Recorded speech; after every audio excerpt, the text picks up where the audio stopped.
c'était vraiment un pagaille à certains moments, c'était hyper impressionnant. Vous faites bien de signaler, merci beaucoup Philippe. De rien. Bonjour à la vie. Moi, Sophie, dans les coups de Trafalgar comme ça, je pense que les barrières de péage devraient être ouvertes. Ah oui. Ça me paraît. Je pensais qu'elle était ouverte. Ça me Bien la paraît vérité. être. Et là, c'est pas ouvert et en plus c'est cher. C'est cher et en plus vous êtes coincés. Je trouve qu'il y a des anomalies quand même dans une offre. C'est une offre commerciale. Est-ce que ça fait partie, ça, justement, de l'espèce de surprise générale qui fait qu'on ne sait pas comment régler les problèmes, on se disperse un peu. Exactement. Ça se situe entre un système comment dirais-je, de mobilité publique-privée, quelque part, c'est un peu ça. On reste un peu les fesses assis entre deux chaises, et puis on prend tout ça comme une espèce de fatalité. Mais chez n'importe quel commerçant, quand on entre dans un restaurant, on n'a pas le service qui est attendu, qui est annoncé. On n'est pas content et on demande un dédommagement. On n'attend pas le pouvoir pour... Sur l'autoroute, on rentre sur l'autoroute, on reste coincé, paye le même prix, reste coincé, et on se dit, ben, c'est juste la fatalité. C'est tout. On est culturellement, moi ça me choque ça.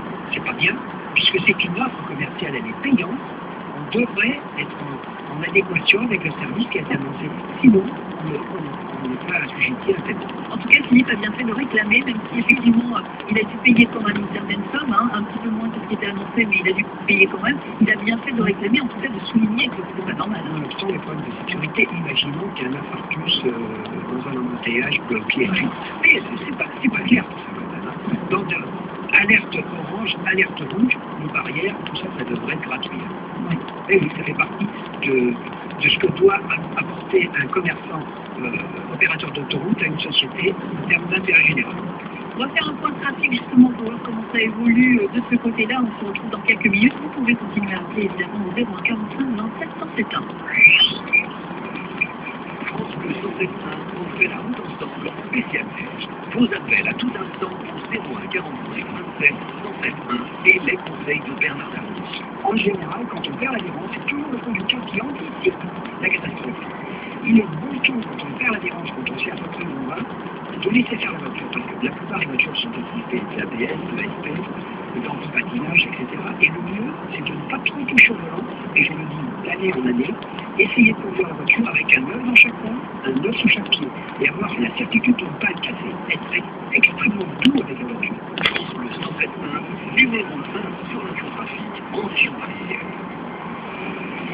Au mois au thermomètre, on l'a dit, la neige continue sur Paris, le flash infotrafic de 16h07, Nicolas Villiers. 2 accidents sur la 86 au nord. Le premier, c'est dans le sens intérieur à Bobigny. Un poids lourd et une voiture se sont accrochés au niveau du tunnel de lui-même. Les deux voies de gauche sont neutralisées et du coup, il faut actuellement 25 minutes de la Courneuve à Rony. Le deuxième accident, c'est sur la 86 extérieure à Corbet-Villiers. Il y a un seul montagne au niveau du Stade de France en chaussée intérieure et en cours de dégagement. Un autre accrochage, c'est à l'ouest entre 5 véhicules sur l'A13 direction province à hauteur de la forêt de Marly. Il y a un bouchon, mais c'est dans l'autre sens, à 13.